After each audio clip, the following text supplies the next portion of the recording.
Karena kasus sengketa agraria ini bukan hanya yang terjadi ini, tapi di banyak tempat, di Kampar, di Provinsi Riau terjadi, tapi selalu eksekusinya ini yang lemah.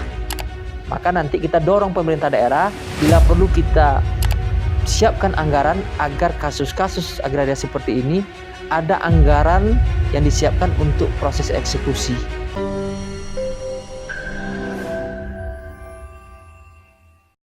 Ya, sebenarnya ini kasus lama yang kembali mencuat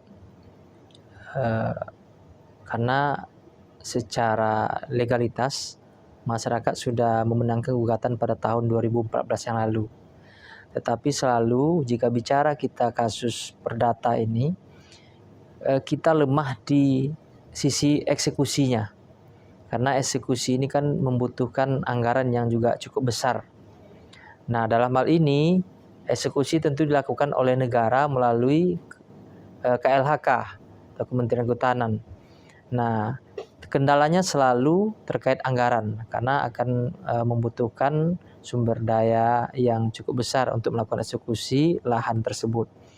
Oleh karena itu masyarakat barangkali mungkin sudah resah sebab kasus ini sudah dimenangkan di Pengadilan Negeri Bangkinang pada tahun 2014 yang lalu.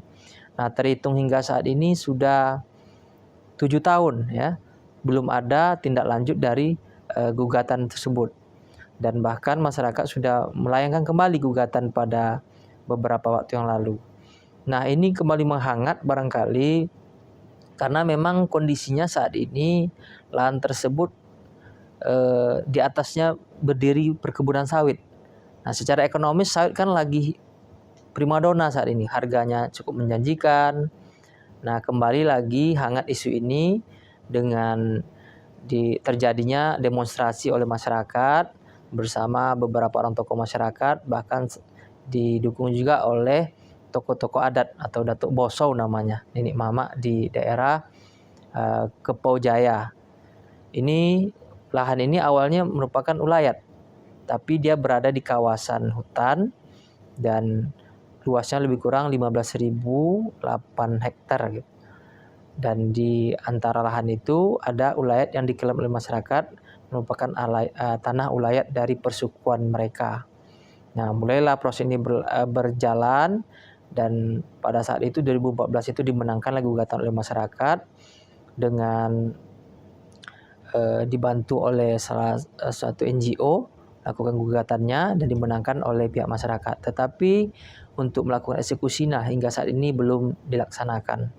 Dan ini sebenarnya salah satu dari beberapa banyak kasus sengketa agraria yang terjadi di Riau yang mengalami hal yang sama, bahwa gugatannya dimenangkan oleh masyarakat tetapi dalam proses eksekusi ini berjalan lambat dengan salah satu alasan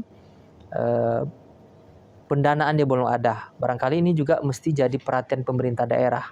Ya, kalau kita mau bicara fair sebenarnya tentu tidak akan mungkin ada pihak luar yang akan masuk ke dalam kalau tidak ada masyarakat tempatan yang mengundang ke dalam. Artinya apa?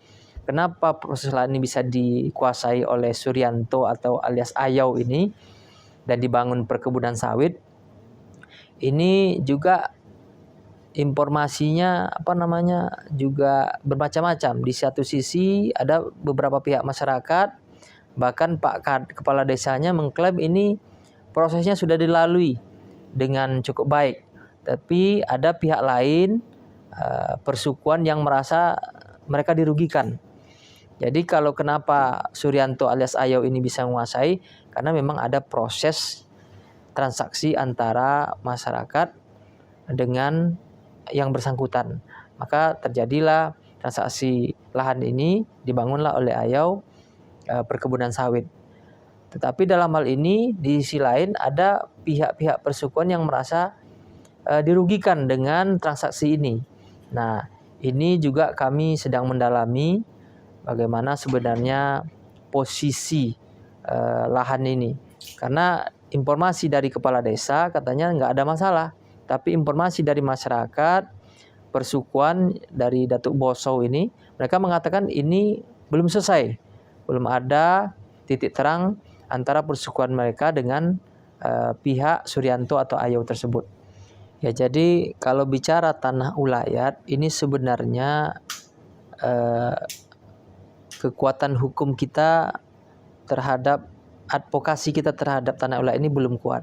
Makanya di Riau, salah satu di Kabupaten Kampar itu sekarang lagi digodok perda tanah adat dan ulayat nih. Perda wilayah hukum adat.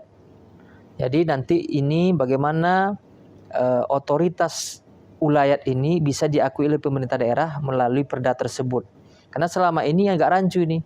Di satu sisi pihak ini mengatakan ini tanah ulayat, di sisi lain mengatakan ini bukan. Nah, ini harus kita berikan kekuatan hukum dalam bentuk perda.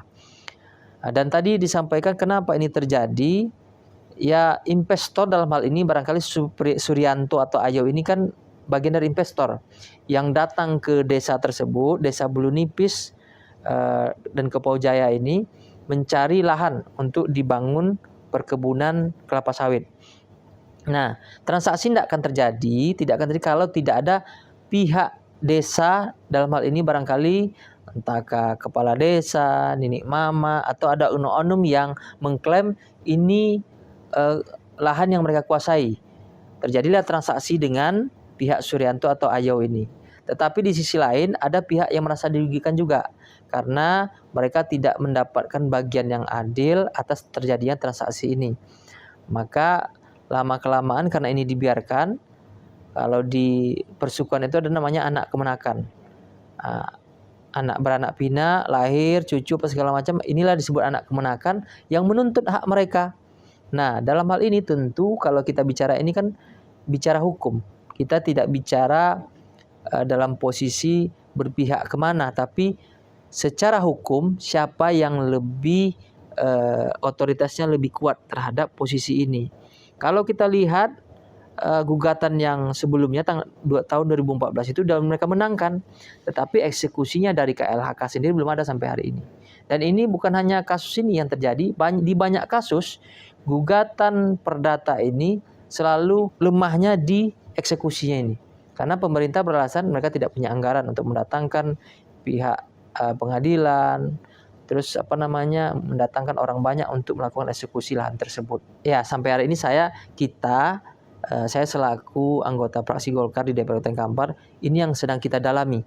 Kita akan dalami bagaimana Golkar bisa berperan mengadvokasi masyarakat tempatan yang merasa hak-hak mereka ini dijajah, terambil oleh pihak-pihak lain.